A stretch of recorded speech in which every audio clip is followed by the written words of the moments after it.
नमस्ते, मैं हूं किशोर रजवाणी। घड़ी इशारा कर रही है 9 बजे रात का वक्त। 100 बात की एक बात का 100 बात की एक बात में आज सुखदेव सिंह गोगामेड़ी की पत्नी ने 72 घंटे में हत्यारों का एनकाउंटर न होने पर बड़ा आंदोलन छेड़ने का ऐलान कर दिया। बरेली में 9 महिलाओं की रहस्यमयी हत्याओं से मची सनसनी के बीच बुर्के वाले एक आदमी के वीडियो ने दहशत मचा दी। पाकिस्तान में फौज के 3 बड़े ठिकानों पर एक साथ आगजनी की खबरें आईं, जिसके पीछे पाकिस्तान के ही आतंकी संगठनों का हाथ होने की खबर है। और दक्षिणी गाजा के खान यूनिस में इजरायल की फौज ने ताबड़तोड़ हमले कर हमास के हथियारों के ठिकाने तबाह करने का दावा किया। बड़ी खबर आई यूपी के बरेली से, जहां बुर्का पहने दिख रहे एक आदमी के वीडियो ने दहशत का माहौल बना दिया, क्योंकि वहां 9 महिलाओं की रहस्यमयी हत्याएं हो चुकी हैं और पहले से किसी साइको किलर के बेखौफ घूमने का दावा किया जा रहा है। अब तक उस हत्यारे तक तो पुलिस नहीं पहुंची है, लेकिन बुर्के वाले आदमी का वीडियो सामने आते ही एक बार फिर डर का माहौल बन गया।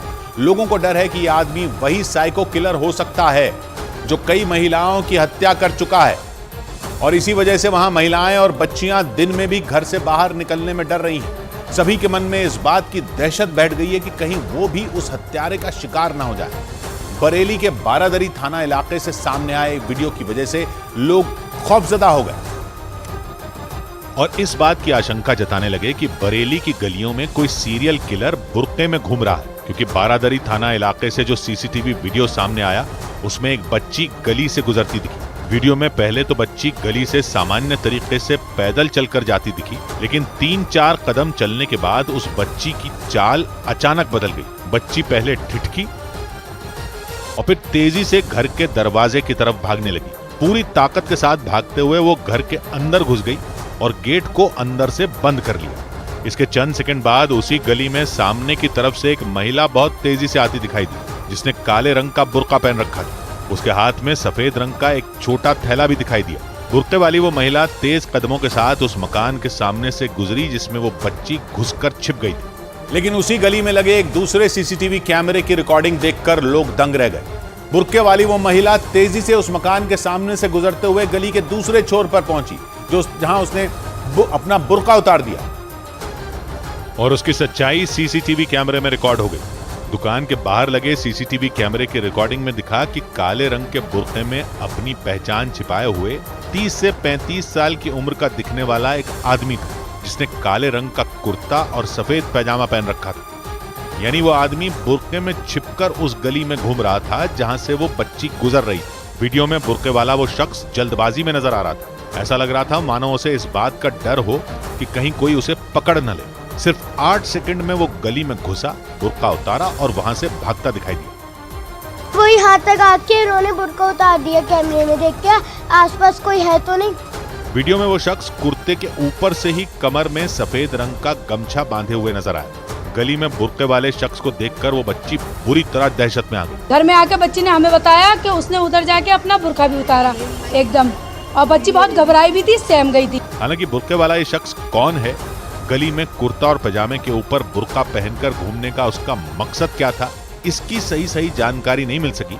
लेकिन इस वीडियो ने बरेली समेत आसपास के जिलों में दहशत फैला दी, क्योंकि वीडियो देखने के बाद बरेली में लोग बुर्के वाले शख्स से बुरी तरह डरे हुए हैं। बीते 6 महीनों से बरेली जिले में एक के बाद एक 9 महिलाओं की एक ही तरीके से हत्या हो चुकी है। पुलिस ने कुछ हत्याओं को सुलझा लेने का दावा तो किया, तो कुछ महिलाओं की हत्या के सुराग नहीं मिले, और इसी वजह से बरेली समेत उसके आसपास के जिलों में महिलाओं के सीरियल किलर का खौफ फैला हुआ है। 26 नवंबर को भी खेतों में एक महिला का शव मिलने से सनसनी फैल गई थी। उस महिला की साड़ी उसके गले में लिपटी हुई थी और सिर और नाक से खून आ रहा था। पोस्टमार्टम में सामने आया कि महिला की मौत गला दबाने से हुई थी। परिवार वालों ने बताया कि दोपहर के वक्त वो महिला पशुओं का चारा लाने के लिए खेत में गई थी। खबरों के मुताबिक बरेली में 6 महीनों के अंदर महिलाओं की हत्या का ये 9वां मामला था, और हैरानी की बात यह कि ये सभी हत्याएं एक ही तरह के पैटर्न यानी एक ही तरीके से हुई। सभी का गला दबाकर हत्या की गई, जिसके लिए साड़ी या दुपट्टे जैसे कपड़ों का इस्तेमाल किया गया। पोस्टमार्टम रिपोर्ट में भी सभी की गर्दन पर चोट के निशान मिले थे, और इसी वजह से खौफ के साए में जी रहे बरेली के लोगों को लगता है कि सभी हत्याओं के पीछे किसी सनकी सीरियल किलर का हाथ है, जो सुनसान जगहों पर महिलाओं को उनके ही दुपट्टे या साड़ी का फंदा बनाकर गला घोटकर मार रहा। और इसी वजह से लोग आशंका जता रहे हैं कि कोई सीरियल किलर है जो एक ही तरीके से महिलाओं को बेरहमी से मौत के घाट उतार रहा है। या तो ये कोई साइको अपराधी है जो गुप्त रूप से अपराध करना चाह रहा है, या साइको किलर भी हो सकता है। पुलिस सूत्रों के मुताबिक मर्डर वाली कुछ जगहों से टूटी हुई चूड़ियां, महिलाओं के कपड़े और सजने संवरने का सामान मिला था। 6 महीनों में 9 हत्याएं होने की वजह से पुलिस विभाग के हाथ पांव फूल गए। पुलिस ने दावा किया कि 9 में 3 महिलाओं की हत्या के मामले को सुलझा लिया गया, लेकिन 6 महिलाओं की हत्या की गुत्थी सीरियल किलर के इर्द गिर्द ही घूम रही है। और बरेली के 250 से ज्यादा गांवों में उस सीरियल किलर का खौफ है। उन 250 गांवों की महिलाएं अकेली घर से बाहर निकलने से डरने लगी। लोग बच्चों को स्कूल भेजने से भी कतराने लगे। हालांकि 6 महीनों में जिन 9 महिलाओं की मौत हुई उनकी उम्र 45 से 65 साल के बीच है। लेकिन बरेली के बारादरी थाना इलाके से सामने आए सीसीटीवी वीडियो में बुर्के में छिपा शख्स एक छोटी बच्ची की तरफ आगे बढ़ता दिखा। इसी वजह से लोगों में दहशत और ज्यादा बढ़ गई। अब बहुत डर लगता है। अब हमने घर से बाहर निकलना भी छोड़ दिया है। स्कूल जाने के लिए पापा के साथ जाते हैं और अब मैं बाहर भी नहीं निकलती। बरेली के शाही और शीशगढ़ थाना इलाके में जून से लेकर अब तक जिन महिलाओं की हत्या हुई, उनके परिवार वालों का दावा है कि उनकी किसी से कोई दुश्मनी नहीं थी। यानी कोई ऐसा है जो बिना किसी दुश्मनी के 45 से 65 साल की उम्र की महिलाओं को निशाना बना रहा है। परिवार वालों के मुताबिक सभी महिलाओं का शव गांव के आसपास सुनसान इलाकों या खेतों में मिला था। बरेली में सीरियल मर्डर से लखनऊ तक हड़कंप मच गया। पुलिस ने जांच के लिए 9 स्पेशल टीमें बना दी और ड्रोन कैमरे से निगरानी रखी जा रही है। पुलिस सुराग ढूंढने के लिए चप्पे चप्पे पर नजर रख रही है। महिला अफसरों और पुलिस कर्मियों को ड्यूटी पर तैनात कर दिया गया।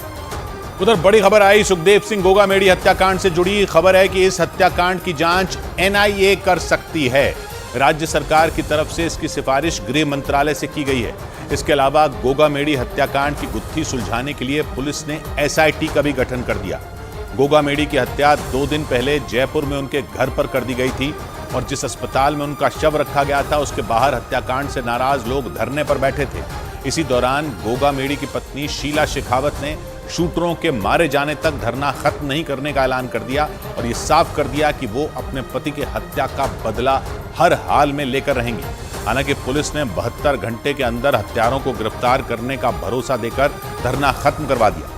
इस मामले में गोगामेड़ी की पत्नी की तरफ से दर्ज कराई गई एफआईआर में राजस्थान के पूर्व मुख्यमंत्री अशोक गहलोत और राज्य के डीजीपी का नाम शामिल है। आरोप है कि खुफिया जानकारी होने के बाद भी गहलोत सरकार ने जानबूझकर गोगामेड़ी को सुरक्षा नहीं दी थी और इसी वजह से उनकी हत्या हो गई। गोगामेड़ी की हत्या के बाद उनके समर्थकों ने पुलिस और प्रशासन के खिलाफ मोर्चा खोल दिया। जयपुर में जिस अस्पताल में गोगामेड़ी का शव रखा गया था उसके बाहर बड़ी संख्या में लोग धरने पर बैठ गए। तभी गोगामेड़ी की पत्नी शीला शेखावत की एंट्री हुई और उन्होंने खुलेआम ऐलान कर दिया कि हत्यारों का एनकाउंटर होने तक आंदोलन जारी रहेगा। क्योंकि सुखदेव सिंह गोगामेड़ी की हत्या के बाद लोगों का गुस्सा 7वें आसमान पर पहुंच गया था। पूरी प्लानिंग के साथ आए शूटरों ने गोगामेड़ी को संभलने तक का मौका नहीं दिया था। राष्ट्रीय राजपूत करनी सेना के अध्यक्ष की हत्या से पूरे जयपुर में हाहाकार मच गया। खासकर राजपूत समुदाय के लोगों ने पुलिस और प्रशासन के खिलाफ मोर्चा खोल दिया। बड़ी संख्या में लोग अस्पताल के बाहर धरने पर बैठ गए जहां गोगामेड़ी का शव रखा गया था। इसी दौरान वहां एंट्री हुई गोगामेड़ी की पत्नी शीला शेखावत की। लोगों के बीच पहुंचते ही उन्होंने जो ऐलान किया उससे पुलिस अधिकारियों के हाथ पांव फूल गए। उनकी बातों से ऐसा लगा जैसे सुखदेव सिंह गोगामेड़ी की हत्या के बाद राजस्थान में लगी आग और भड़केगी, क्योंकि अपने पति के समर्थकों की भीड़ के बीच ही शीला शेखावत ने यह ऐलान कर दिया कि आरोपियों का एनकाउंटर होने तक धरना जारी रहेगा। तुमसे अगर बन पड़ता है तो कर लेना, मेरा भी उखाड़ लेना। तुम्हारे साथ की श्रेणी में उसी की श्रेणी में और तुम्हें देख लूंगी मैं, ठीक है? जब तक हमारी मांग पूरी ना हो आप लोगों के हिलना नहीं होगा। ये वादा करिए आप लोग मुझसे कि जब तक उनका एनकाउंटर नहीं हो जाता आप हिलोगे नहीं। मतलब शीला शेखावत ने साफ कर दिया कि गोगामेड़ी की हत्या का बदला वो हर हाल में लेकर रहेंगी। इसी वजह से ये अटकलें लगाई जाने लगी कि राजस्थान में और खून खराबा हो सकता है। हालांकि कई दौर की बातचीत के बाद गोगामेड़ी की पत्नी शीला शेखावत धरना खत्म करने के लिए तैयार हो गई। इस मामले में शीला शेखावत की तरफ से एफआईआर दर्ज करवाई गई और उस एफआईआर में राजस्थान के पूर्व मुख्यमंत्री अशोक गहलोत और डीजीपी का भी जिक्र किया गया।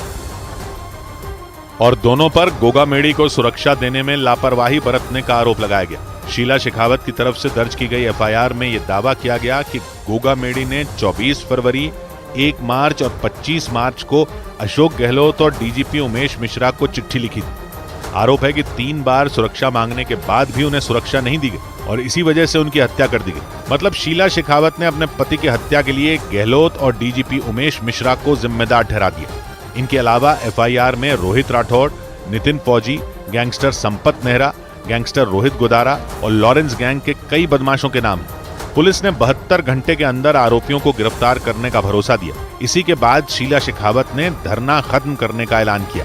आपको भी पता है कि गीदड़ों ने शेर का शिकार किया है, उस शेर का जो हमारे समाज को जगाया, जिसने इस समाज को एक जाजम फैला दिया।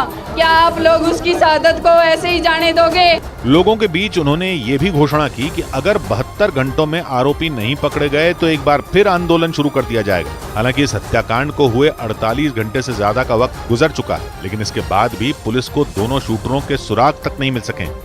इस बीच गोगा मेडी के समर्थकों को समझा बुझाकर उनका अंतिम संस्कार करवा दिया गया। अंतिम संस्कार से पहले उनकी शव यात्रा निकाली गई। सुखदेव सिंह की हत्या के खिलाफ जारी धरने के खत्म होने के बाद उनके शव को अंतिम संस्कार के लिए ले जाया गया। लेकिन उससे पहले गोगा मेडी के समर्थकों ने उनकी शव यात्रा निकाली। इस दौरान उस एम्बुलेंस को फूलों से सजाया गया और उसमें गोगा मेडी के शव को ले जाया गया। शव यात्रा के दौरान उस एम्बुलेंस के पीछे गाड़ियों का लंबा काफिला नजर आया और जैसे जैसे वो काफिला आगे बढ़ा, गोगा मेडी के समर्थकों ने शव यात्रा पर फूल फेंकने शुरू कर दिए। गोगा मेडी के शव को पहले जयपुर में राजपूत सभा भवन में रखा गया और वहां उनके समर्थकों ने उन्हें श्रद्धांजलि दी। उसके बाद उनके शव को हनुमानगढ़ के गोगा मेडी गांव के लिए रवाना कर दिया गया और जैसे ही उनका शव हनुमानगढ़ पहुंचा, उन्हें श्रद्धांजलि देने के लिए लोगों का हुजूम उमड़ पड़ा। हालांकि पुलिस की कई टीमें आरोपियों को पकड़ने में जुटी हैं। पुलिस सूत्रों के मुताबिक गोगा मेडी ने अपनी सुरक्षा में 6 पर्सनल गार्ड तैनात कर रखे हैं, लेकिन जिस दिन उनकी हत्या हुई उस दिन उनके 5 गार्ड छुट्टी पर थे। मतलब हत्या वाले दिन उनके घर पर सिर्फ एक सुरक्षाकर्मी ही तैनात था। और पुलिस सूत्रों का दावा है कि दोनों शूटरों को इस बात की पहले ही भनक लग चुकी थी। मतलब गोगा मेडी का सुरक्षा घेरा कमजोर होते ही लॉरेंस गैंग के शूटरों ने उनकी हत्या कर दी। सूत्र बताते हैं कि गोगा मेडी को इस बात की जानकारी थी कि उनकी हत्या की साजिश रची जा चुकी है, इसीलिए उन्होंने अपनी सुरक्षा में 6 पर्सनल गार्ड तैनात कर दिए थे। सभी के पास लाइसेंसी हथियार भी थे, लेकिन चुनाव आचार संहिता लगी होने की वजह से सिर्फ एक सुरक्षाकर्मी को हथियार रखने की इजाजत थी और इसी वजह से बाकी के 5 सुरक्षा कर्मियों के हथियार थाने में जमा हो चुके थे। सूत्रों के मुताबिक इसी वजह से गोगा मेडी ने उन 5 सुरक्षा कर्मियों को छुट्टी दे दी थी। मतलब हत्या वाले दिन सिर्फ एक गार्ड ही गोगा मेडी की सुरक्षा में उनके घर पर तैनात था। सूत्रों का दावा है कि शूटरों को भी इस बात की पूरी खबर थी कि गोगा मेडी का सुरक्षा घेरा टूट चुका है और इसी का फायदा उठाकर दोनों बदमाशों ने घर में घुसकर उन्हें गोलियों से छलनी कर दिया था। और पुलिस सूत्रों का यह भी दावा है कि शूटरों ने वारदात को अंजाम देने के लिए 5 दिसंबर का दिन सोच समझकर तय किया था, क्योंकि उससे पहले राज्य में चुनाव की वजह से पूरे शहर में चप्पे चप्पे पर पुलिस के जवान तैनात थे और इसी वजह से लॉरेंस गैंग के दोनों शूटर किसी तरह का कोई चांस नहीं लेना चाहते थे। पुलिस सूत्रों का दावा है कि सुखदेव सिंह गोगा मेडी को मारने के लिए 5 दिसंबर का दिन पूरी प्लानिंग के साथ चुना गया था। शूटर ये बात जानते थे कि राज्य की कांग्रेस सरकार ने इस्तीफा दे दिया है और नई सरकार बनी नहीं है। इसी वजह से दोनों ही पार्टियों के नेता बैठकों में व्यस्त होंगे और पुलिस के अधिकारी उनकी सुरक्षा में तैनात रहेंगे। ऊपर से आचार संहिता की वजह से गोगा मेडी के लाइसेंसी हथियार थाने में जमा थे और वो वापस नहीं लिए गए थे। इससे उनका सुरक्षा घेरा कमजोर हो चुका था। शूटर इस बात से भी वाकिफ थे कि चुनावी नतीजे आने के बाद लंबी ड्यूटी से थक चुकी पुलिस शहर की सुरक्षा में थोड़ी ढील बरतेगी। मतलब बदमाशों ने गोगा मेडी की हत्या करने के लिए पूरी प्लानिंग और सोच समझकर 5 दिसंबर की तारीख तय की थी। हुआ भी कुछ ऐसा ही। चुनाव के नतीजे आने के बाद शहर से पुलिस की सुरक्षा जैसे ही कम हुई, शूटरों ने गोगा मेडी की हत्या कर दहशत फैला दी। और तो और पुलिस सूत्रों का यह भी दावा है कि गोगा मेडी के नजदीक जाने के लिए शूटरों ने वारदात से कुछ देर पहले ही 2 साफे यानी 2 पगड़ियां खरीदी थी। इसका पता तब चला जब जांच के दौरान नवीन शेखावत की गाड़ी से पुलिस को 2 साफे मिले, क्योंकि दोनों हत्यारे ये जानते थे कि सम्मान करने के बहाने सुखदेव सिंह गोगा मेडी के पास पहुंचा जा सकता है। असल में गोगा मेडी घर पर अक्सर लोगों से घिरे रहते थे। सम्मान करने और मिलने के लिए काफी संख्या में लोग उनके पास आते थे। इसी वजह से शूटरों ने भी नवीन शेखावत का इस्तेमाल कर गोगा मेडी को शादी में बुलाने का बहाना बनाया। पास पहुंचने के लिए आरोपी 2 नए साफे खरीद कर भी लाए थे, ताकि सम्मान के बहाने गार्ड या उनके किसी करीबी को उन पर शक न हो। और पुलिस के सूत्र ये भी बताते हैं कि गोगा मेडी हत्याकांड राजस्थान के सीकर में हुए गैंगस्टर राजू ठेठ हत्याकांड से मिलता जुलता है। बताया जाता है कि सेल्फी खींचने के बहाने शूटर राजू ठेठ के करीब गए थे और फिर घर के बाहर ही हत्या कर भाग निकले थे, और उसी की तर्ज पर लॉरेंस गैंग ने गोगा मेडी को भी मारने का प्लान तैयार किया था। नजदीक जाने के लिए कुछ घंटे पहले ही शूटरों ने 2 साफे भी खरीदे थे। हालांकि दोनों बदमाश जब गोगा मेडी से मिलने गए थे तब साफे उनके साथ नहीं थे। और दावा किया जा रहा है कि सुखदेव सिंह गोगा मेडी आनंदपाल गैंग और लॉरेंस गैंग के बीच की लड़ाई में मारे गए। पुलिस के सूत्र यह भी बताते हैं कि आनंदपाल गैंग से गोगा मेडी की नजदीकियां थी, इसीलिए गैंगस्टर आनंदपाल का एनकाउंटर होने पर गोगा मेडी ने आंदोलन भी किया था।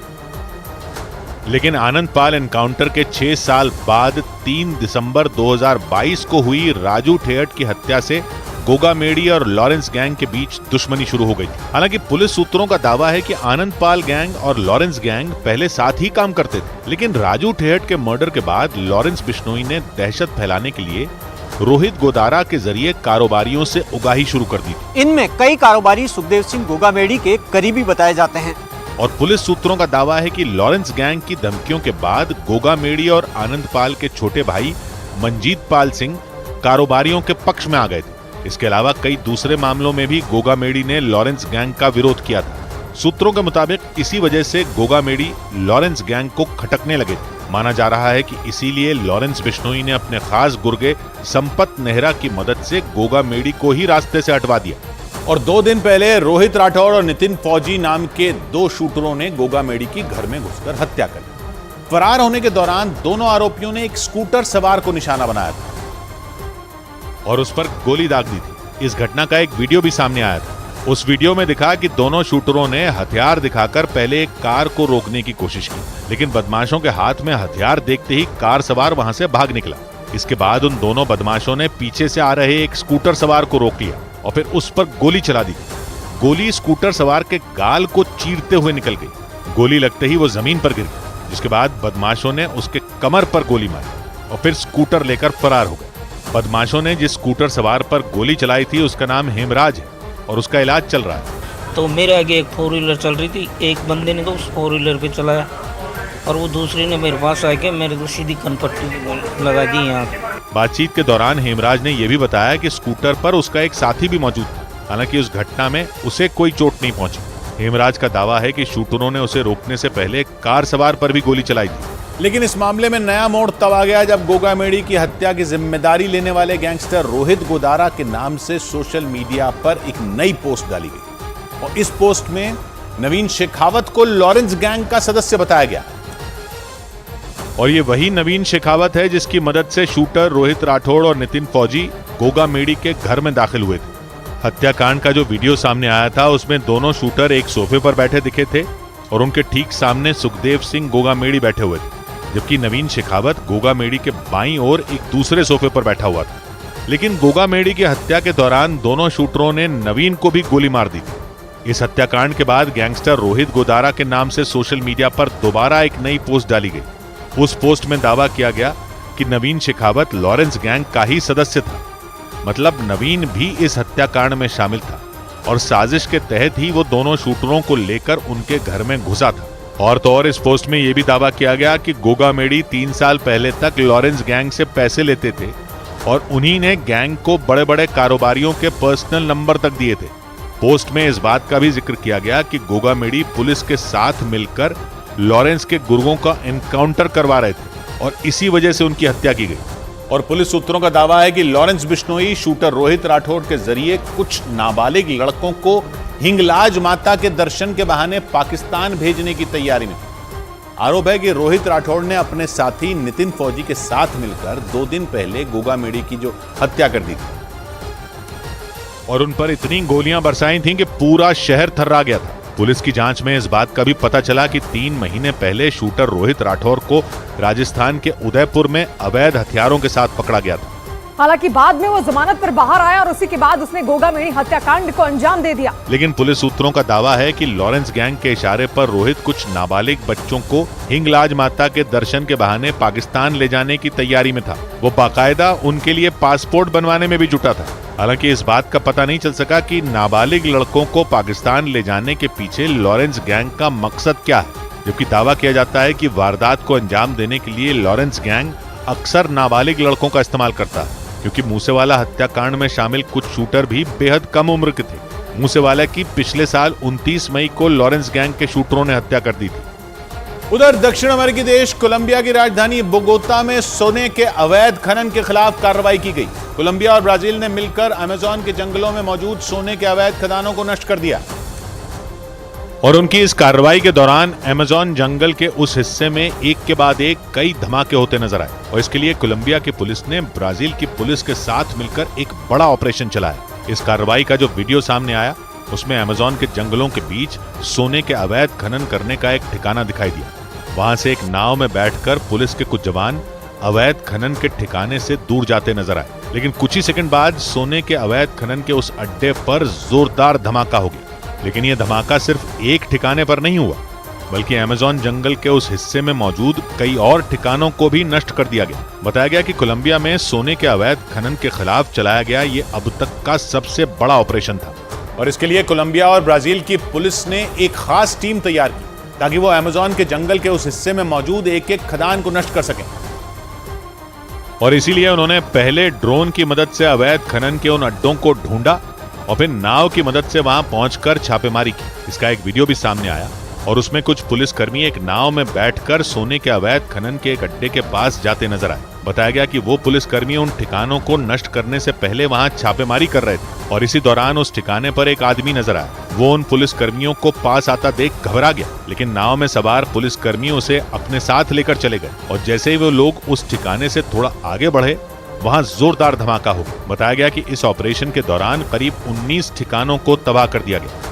उधर बड़ी खबर पाकिस्तान के रावलपिंडी से आई। माना जा रहा है कि पाकिस्तान में लगातार होती आतंकियों की मौत से बौखलाए आतंकियों ने अब वहां की खुफिया एजेंसी ISI और सेना के खिलाफ मोर्चा खोल दिया, क्योंकि सुबह रावलपिंडी के नूर खान एयरबेस के पास तेल से भरे एक टैंकर में जबरदस्त धमाका हुआ और आशंका जताई जा रही है कि उसे पाकिस्तान में ही मौजूद आतंकियों ने निशाने पर लिया। मतलब पाकिस्तान दूसरे देशों को निशाना बनाने के लिए जिन आतंकियों को पालने पोसने में जुटा था, अब वो उसी के खिलाफ संगठित हो गए, क्योंकि सूत्रों का दावा है कि रावलपिंडी में जिस तेल के टैंकर को निशाना बनाया गया वो पाकिस्तान एयरफोर्स का था और माना जा रहा है कि इसकी साजिश रचने वाले कोई और नहीं बल्कि पाकिस्तान में ही छिपे आतंकी हो सकते हैं, क्योंकि पाकिस्तानी सेना के तेल से भरे उस टैंकर को जिस तरह से निशाना बनाया गया उससे साजिश की बू आने लगी। सुबह के वक्त हुए इस हादसे में ने न सिर्फ रावलपिंडी की पुलिस बल्कि पाकिस्तान की खुफिया एजेंसी ISI के भी होश उड़ा दिए, क्योंकि उस तेल के टैंकर में लगी आग इतनी भीषण थी कि देखने वालों की रूह कांप उठी। रावलपिंडी से आए उस वीडियो को देखकर ऐसा लगा मानो किसी ने पूरी सड़क को ही आग के हवाले कर दिया हो। सड़क किनारे मौजूद करीब 25 से 30 मीटर लंबी वो पट्टी बुरी तरह जलती दिखाई दी और जब लोगों की नजर बाईं तरफ गई तो उनके होश उड़ गए, क्योंकि सड़क से उठती लपटें सिर्फ ट्रेलर थी। वहां जो टैंकर आग में घिरा था उसे देखकर तो लोग खौफ से भर गए, क्योंकि वो टैंकर इतनी भीषण लपटों से घिरा था कि वो आग के एक बड़े से गोले में बदल गया। ऐसा इसलिए क्योंकि जानकारी के मुताबिक वो टैंकर तेल से लबालब था और जैसे ही उसने आग पकड़ी ऐसा लगा मानो कोई ज्वालामुखी फट पड़ा हो। इसके बाद तो ऊंची ऊंची लपटें आसमान छूने को बेताब नजर आईं। सेकंडों में वो आग ऐसी फैली कि किसी ने आगे जाने की कोशिश तक नहीं की, क्योंकि तेल का वो टैंकर कई किलोमीटर दूर से ही बुरी तरह भभकता नजर आया। लेकिन ये सिर्फ हादसा था या इसके पीछे कोई बड़ी साजिश थी, इस सवाल ने पाकिस्तान की खुफिया एजेंसी ISI का दिमाग घुमा कर रख दिया, क्योंकि सूत्रों के मुताबिक रावलपिंडी के नूर खान एयरबेस के सामने उस तेल के टैंकर में अचानक आग नहीं लगी, बल्कि दावा है कि इसके लिए बाकायदा पूरी प्लानिंग की गई थी और उसे अंजाम भी उसी तरह से दिया गया, क्योंकि रावलपिंडी में बुरी तरह भभकते उस टैंकर को देखकर यह साफ समझ आया कि यह कोई हादसा नहीं हो सकता। इस बीच सूत्रों ने दावा किया कि उस टैंकर में आग इसलिए लगी क्योंकि वो सामने से आ रहे एक दूसरे टैंकर से टकरा गया था, जिसके बाद यह आशंका जताई जाने लगी कि तेल से भरे उस टैंकर को जानबूझकर सामने से टक्कर मारी गई। और उस टक्कर की वजह से इतना जोरदार धमाका हुआ कि तेल से भरा टैंकर आग के गोले में बदल गया। और माना जा रहा है कि इस टक्कर के पीछे पाकिस्तान में छिपे आतंकियों का हाथ हो सकता है, क्योंकि सूत्रों का मानना है कि पाकिस्तान के इतने सुरक्षित इलाके में इस तरह से आग लगना कोई सामान्य घटना नहीं हो सकती। मतलब इस बात की चर्चा जोरों पर है कि रावलपिंडी के नूर खान एयरबेस के सामने जो अग्निकांड हुआ वो हादसा नहीं बल्कि किसी की साजिश हो सकती, क्योंकि एक दिन पहले ही कराची के एक गोदाम में इसी तरह से अचानक आग लगी थी। इसके बाद रहस्यमयी तरीके से वहां का एक फर्नीचर गोदाम भी जल उठा था। और आशंका जताई जा रही है कि इन घटनाओं के पीछे कोई और नहीं बल्कि वो आतंकी संगठन है जिन्हें पालने पोसने का काम खुद पाकिस्तान नहीं किया। मतलब पाकिस्तान आतंक के जिन सांपों को आज तक दूध पिलाता आया, अब वो उसी को डसने लगे। और इसका सबूत दिया रावलपिंडी के नूर खान एयरबेस के सामने हुए अग्निकांड ने। हालांकि रावलपिंडी पुलिस ने इस मामले की शुरुआती जांच में यह दावा किया कि ये सिर्फ एक हादसा है, लेकिन सूत्रों का मानना है कि यह धमाका एक फुल प्रूफ प्लानिंग का नतीजा था, क्योंकि यह आशंका जताई जा रही है कि पाकिस्तान में एक के बाद एक होती आतंकियों की मौत अब आईएसआई के लिए बड़ा सिरदर्द बन चुकी है। सूत्रों का दावा है कि पाकिस्तान के आतंकी संगठन इस बात से बुरी तरह तमतमाए हुए हैं कि उनके लड़ाके लगातार मारे जा रहे हैं, फिर भी पाकिस्तान की सेना और आईएसआई हाथ पर हाथ धरे बैठी है, क्योंकि पाकिस्तान में पिछले 3 महीने में लश्कर और जैश के 6 बड़े आतंकी मारे जा चुके हैं। और पाकिस्तान की खुफिया एजेंसी इन हत्याओं के मामले में अब तक एक भी आरोपी को नहीं पकड़ पाई है। माना जा रहा है कि इसी बात से बौखलाए आतंकी अब पाकिस्तान से बदला लेने की फिराक में, क्योंकि उन्हें इस बात का शक भी है कि उनके साथियों की हत्याओं के पीछे आईएसआई भी हो सकती है। मतलब आशंका यह है कि पाकिस्तान की खुफिया एजेंसी उन आतंकियों को ठिकाने लगा रही है जब उसके काम नहीं आ सकते। सूत्रों का दावा है कि इसी वजह से आतंकी संगठन लश्कर तैयबा में भगदड़ मच गई। खबर है कि इसके बाद लश्कर के कमांडरों ने अपने संगठन के आतंकियों को घरों से बाहर निकलने से मना कर दिया, क्योंकि लश्कर तैयबा के मुताबिक अब तक पाकिस्तान में जितने भी आतंकियों की हत्याएं हुई वो तभी हमलावरों के निशाने पर आए जब वो अकेले थे। मतलब लश्कर के कमांडरों को आशंका है कि हमलावर लश्कर के आतंकियों की रेकी कर उन्हें एक एक कर ठिकाने लगा रहे हैं। इसलिए आतंकी संगठन के सरगना ने अपने साथियों को ये निर्देश दिए कि वो किसी भी कीमत पर अपने घरों से बाहर न निकलें। यहाँ तक कि नमाज के लिए भी उन्हें मस्जिदों में जाने से रोक दिया गया। और सूत्रों के मुताबिक उन्हें ये निर्देश दिए गए हैं कि घरों में ही वो नमाज पढ़ें। दावा तो ये भी है कि उन आतंकियों को साफ साफ ये कह दिया गया है कि किसी के निकाह या फिर जलसों से भी दूरी बनाकर रखें, क्योंकि लश्कर तैयबा को ये डर सता रहा है कि ऐसी भीड़ भाड़ वाली जगहों पर ही अज्ञात हमलावर आतंकियों को निशाने पर ले सकते हैं। और सूत्रों के मुताबिक आतंकी संगठन लश्कर तैयबा ने यह फैसला अपने टॉप कमांडरों में एक अदनान अहमद उर्फ हंजला की मौत के बाद लिया। एक दिन पहले ही कराची में कुछ हमलावरों ने उसे गोली मारकर मौत के घाट उतार दिया। हंजला लश्कर तैयबा के चीफ हाफिज सईद के सबसे करीबी लोगों में एक माना जाता था। और माना जा रहा है कि जब हमलावरों ने दिन दहाड़े उसी के सेफ हाउस के सामने उस पर गोलियां बरसाईं तो लश्कर तैयबा के कई कमांडर थरथरा गए। सूत्रों से मिली जानकारी के मुताबिक इस हत्याकांड से खुद हाफिज सईद भी चिंता में आ गया और माना जा रहा है कि इसी के बाद उसने अपने बचे कुचे आतंकियों को जिंदा रखने के लिए उनसे यह अपील की कि वो किसी भी कीमत पर अपने घरों को न छोड़ें। ऐसा इसलिए क्योंकि एक दिन पहले हमलावरों ने जब अदनान अहमद उर्फ हंजला पर गोलियां बरसाईं तब वो अपने एक साथी को लेकर सैर के लिए घर से बाहर निकला था। सूत्रों के मुताबिक इसी मौके की ताक में बैठे हमलावरों ने 2 गोलियों में ही उसका काम तमाम कर दिया। और दावा है कि लश्कर को इस बात का अंदेशा था कि हंजला हमलावरों के निशाने पर हो सकता है, इसलिए उसने हंजला की सुरक्षा के लिए पाकिस्तान की खुफिया एजेंसी आईएसआई के 4 गार्ड भी तैनात करवाए थे। लेकिन सूत्रों के मुताबिक उन हमलावरों ने गार्डों की मौजूदगी में ही हंजला पर गोलियां दागी और फिर वहां से फरार हो गए। और हंजला कोई इकलौता शिकार नहीं है, बल्कि इससे पहले भी पाकिस्तान में कई आतंकियों को मौत के घाट उतारा गया। और हैरत की बात यह रही कि अब तक मारे गए सभी आतंकियों की हत्याएं एक ही तरह से की गईं। मतलब पिछले 6 महीने में मारे गए 10 से ज्यादा आतंकियों पर हमले का पैटर्न एक सा था। और इसी पैटर्न ने लश्कर और जैश के अलावा आईएसआई को भी ये सोचने पर मजबूर कर दिया कि आखिर उनका दुश्मन है कौन, क्योंकि इन जानलेवा हमलों को अंजाम देने वाले सभी हमलावर मोटरसाइकिलों से अपने शिकार तक पहुंचे। इसके बाद उन लोगों ने अचानक वहां गोलियां बरसाईं और फिर अपने टारगेट को मौत के घाट उतारकर वहां से फरार हो गए। और अब तक मारे गए सभी आतंकी इसी तरह से अज्ञात हमलावरों का शिकार बने। मतलब सारे के सारे आतंकी एक ही तरह से मारे गए और पाकिस्तान की खुफिया एजेंसी महीनों बाद तक भी इस गुत्थी को नहीं सुलझा पा रही कि आखिर उन आतंकियों को मारने वाले कौन थे। और माना जा रहा है कि पाकिस्तान को अपना अड्डा बनाकर बैठे आतंकी इस बात से बुरी तरह चिढ़ गए। आरोप है कि इसी वजह से उन आतंकियों ने रावलपिंडी के नूर खान एयरबेस के सामने उस धमाके को अंजाम दिया। माना जा रहा है कि उनका मकसद पाकिस्तान की खुफिया एजेंसी ISI को यह संदेश देना था कि वो उन्हें कमजोर समझने की गलती ना करे। और सूत्रों से जो जानकारी मिली वो इस बात की तरफ इशारा कर रही है कि आतंकी संगठन ISI तक अपनी बात पहुंचाने में कामयाब हो गए। खबर है कि आतंकियों की लगातार होती हत्याओं के बाद पहली बार ISI इस बात पर चर्चा करने की तैयारी में। सूत्रों का दावा है कि पाकिस्तान की खुफिया एजेंसी ISI ने तमाम आतंकी संगठनों के आकाओं को बुलावा भेजा है, क्योंकि आशंका जताई जा रही है कि ISI आतंकियों के इन इशारों के बाद घबरा गई और उसे ये डर सताने लगा है कि जैसी घटना रावलपिंडी के नूर खान एयरबेस के सामने हुई वैसी घटनाओं की तादाद बढ़ न जाए। माना जा रहा है कि इसी वजह से ISI अपने देश में मौजूद आतंकी संगठनों के साथ सुलह का रास्ता अपनाने की कोशिश में है। उधर बड़ी खबर दक्षिणी गाजा के खान यूनिस में चल रही भयंकर जंग से जुड़ी हुई। इजराइल की सेना हमास के लादेन की तलाश में खान यूनिस के बीचों बीच पहुंच गई और हमास के ठिकानों को चुन चुन कर बर्बाद करना शुरू कर दिया। इजराइल की सेना ने एक दिन पहले ही बयान दिया था कि उसने खान यूनिस को चारों तरफ से घेर लिया है और रात भर में उसकी सेना खान यूनिस के बीचों बीच पहुंच गई। इजराइल की सेना ने जानकारी दी कि उसने खान यूनिस में एक स्कूल और उसके आसपास की कई इमारतों को निशाना बनाया और वहां से उसे हमास के हथियारों का भंडार मिला, लेकिन जिसकी तलाश करते करते इजराइल की सेना खान यूनिस के बीचों बीच पहुंच गई, वो यहिया सिनवार अब तक इजराइल की सेना की पकड़ से बाहर है, क्योंकि इजराइल की सेना को शक है कि वो जमीन के नीचे छिपा बैठा है। इसलिए इजराइल की सेना यहिया सिनवार को जमीन के ऊपर और नीचे दोनों जगह खोज रही है।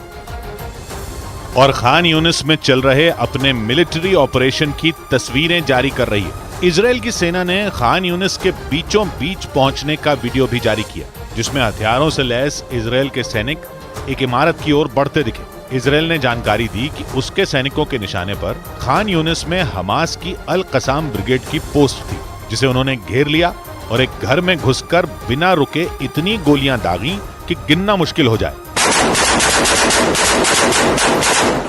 इजराइल की सेना ने इस घर से ही हमास को टारगेट किया। खिड़की पर बंदूक ताने खड़े एक सैनिक ने तो पहले हमास को ललकारा और फिर गोली चला दी। हमास के लादेन यानी यहिया सिनवार को ढूंढ रही इजराइल की सेना ने एक दिन पहले खान यूनिस को चारों तरफ से घेर लिया था और फिर वहां आसमान से हमला किया था। लेकिन कुछ ही घंटों बाद खबरें आने लगी कि इजराइल खान यूनिस में हमास के ठिकानों की तरफ बढ़ रहा है, क्योंकि 7 अक्टूबर के हमले का मास्टरमाइंड माना जा रहा यहिया सिनवार अब तक उसकी पकड़ से बाहर है।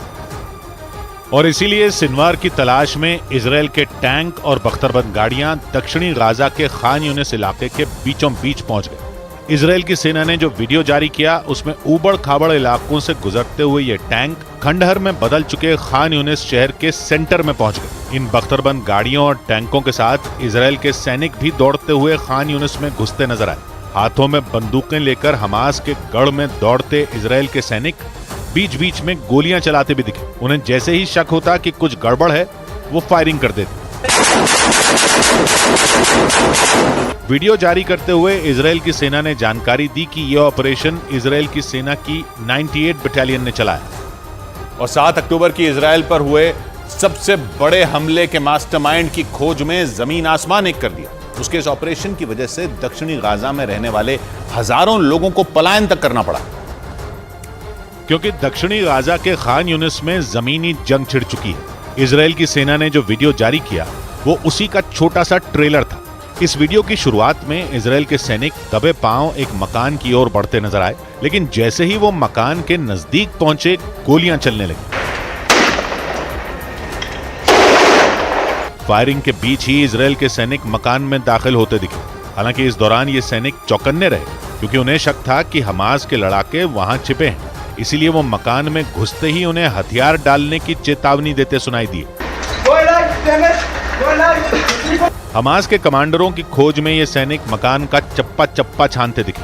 उन्होंने पहले हर कमरे को खंगाला और फिर मकान की छत पर भी पहुंच गए, क्योंकि सिनवार को खोजते खोजते इजराइल की सेना खान यूनिस के बीच में पहुंच चुकी है और वो वहां का कोई कोना नहीं छोड़ना चाहती, क्योंकि उसे विश्वास है कि यहिया सिनवार खान यूनिस के किसी कोने या वहां बनी किसी सुरंग में छिपकर बैठा है और उसे ढूंढने में वक्त और ताकत दोनों लगाने हों। इसलिए उसने खान यूनिस में हमास के ठिकानों को निशाना बनाया और इस दौरान उसने खान यूनिस के एक स्कूल पर भी हमला किया और वहां का ऐसा वीडियो जारी किया जिसे देखकर लगा कि पूरा का पूरा खान यूनिस हथियारों के ढेर पर बैठा है, क्योंकि वीडियो में इजराइल के सैनिक एक के बाद एक कई मिसाइलें कंधे पर उठाकर बाहर लाते दिखे।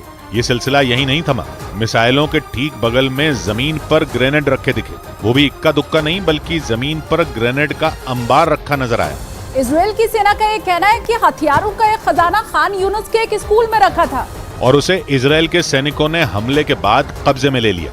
और दुनिया को यह बताने के लिए कि खान यूनिस में हमास का गढ़ है, उसने इन हथियारों की तस्वीरें भी जारी कर दी। इजराइल का कहना है कि खान यूनिस में स्कूलों और अस्पतालों समेत कई जगहों पर हमास ने हथियार छिपा रखे। वैसे भी जंग की शुरुआत में ही इजराइल ने दावा किया था कि खान यूनिस हमास के हथियारों का कारखाना है और ये वीडियो जारी करके उसने ये बात साबित करने की भी कोशिश की, क्योंकि वीडियो में मिसाइलों के अलावा जमीन पर इतने सारे हथियार पड़े दिखे कि गिनना मुश्किल हो जाए, या यूं कहें कि इतने हथियारों से हमास के लड़ाके कई दिनों तक इजराइल के सामने खड़े रह सकते थे। इजराइल की सेना ने इन हथियारों को जमीन पर रखकर इनका वीडियो बनाया। इसमें सैकड़ों मिसाइलें, रॉकेट लॉन्चर, लंबी दूरी तक मार करने वाले रॉकेट, ग्रेनेड और ड्रोन नजर आए। यानी इजराइल की सेना की माने तो खान यूनिस के स्कूल और अस्पताल हमास के लिए हथियार रखने की जगह थी और इजराइल की सेना सिनवार को खोजते खोजते उन्हीं जगहों पर पहुंच गई।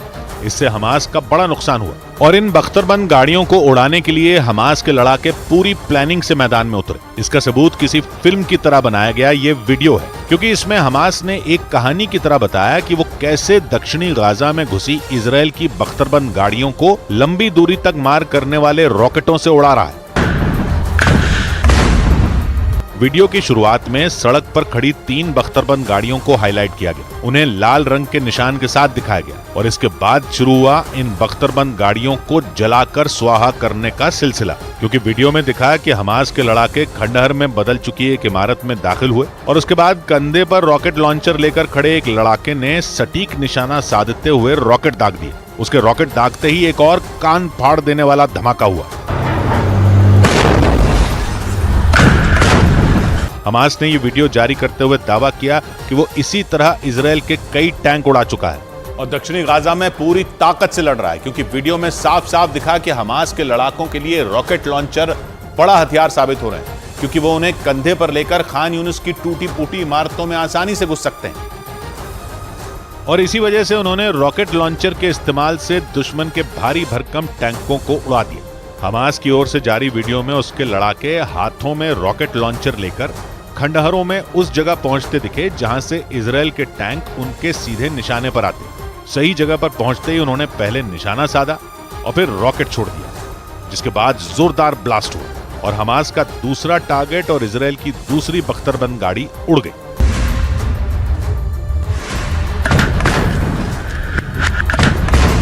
धमाका होने के बाद बख्तरबंद गाड़ी की जगह आग की लपटें नजर आईं और हमास के लड़ाके अल्लाहू अकबर बोलकर जश्न मनाते दिखे।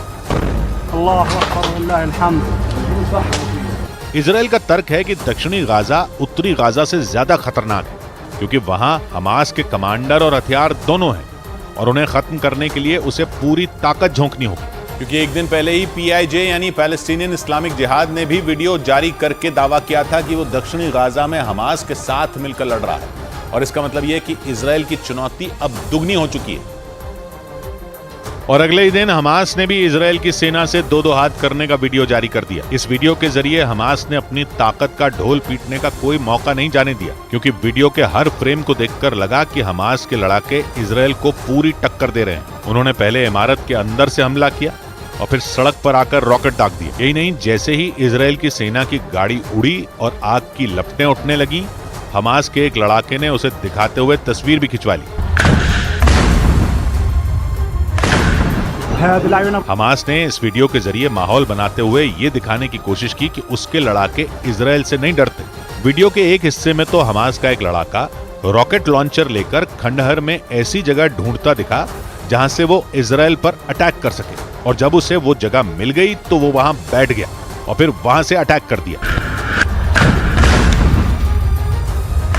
हमास ने ये वीडियो जारी करते हुए दावा किया कि उसने इजराइल की कई बख्तरबंद गाड़ियों को इसी तरह खत्म किया।